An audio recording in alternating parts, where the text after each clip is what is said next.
Kalbarri is all about seaside holidays and making memories with friends and family. I think I found the perfect place to make those memories and fill your belly up at the same time.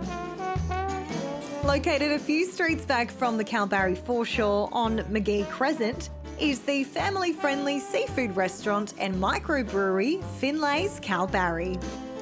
It's the perfect spot to come after a day of exploring the area. You can spend the evening relaxing and enjoying some fresh, local West Australian seafood and some beautifully crafted local beer.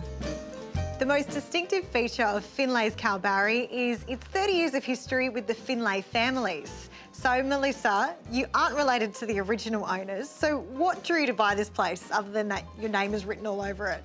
Well, we love coming to Kalbarri. We've come here for many years, and every time we came to Kalbarri, we always came to Finlays. So 2015, when we were travelling through, when we came here, we heard it was for sale, so we decided to sell up and buy it. So you've recently expanded the brewing aspect of Finlays. Can you tell me a bit about that? We started in 2018 with the brewing. During COVID, we started canning our beers and got them into some of the places down in Perth.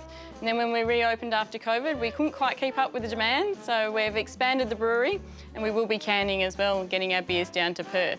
We've currently got a range of about 8 beers, including some seasonals, and in there we've got our Kalbarri Lager, which is an absolute favourite for up here, as well as the Jake's on Point IPA, which is a beautiful beer that's slightly more crafty.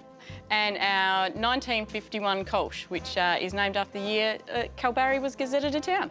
And what's the key ingredient of these beers?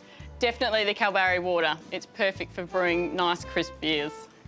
And it's all about local seafood and produce here, right? So what do you serve up? All of our seafood is Australian and it's as local as possible. So our cockles come from Shark Bay, prawns come from Exmouth, our oysters come from South Australia, mussels South Australia, and we just keep it all in Australia because Australia's got the best seafood. Definitely, I'm excited to try it all. Sounds good. I have the Finlays seafood linguine and the Shark Bay cockles here in front of me, and they both look absolutely delicious. But I mean, so they should. This place has had seafood running in its veins well before it was a restaurant. The original Finlay owners actually had this as a fish processing facility until the national pilot strike of 1989, which meant they couldn't export their fish anymore. So they adapted, cooked it up, and sold it to the locals instead. Finlays is also extremely family-friendly. They welcome all kids, including the furry, four-legged kind, with plenty of play space to keep them all entertained. You'll definitely feel like a local after an arvo at Finlays in Kalbarri. Even if you don't come here with any family, you'll feel like you're leaving with some after spinning some yarns with locals or other travellers around the campfire. It's a must when you're in Kalbarri. For more information and to book your table ahead of your visit, check out this website.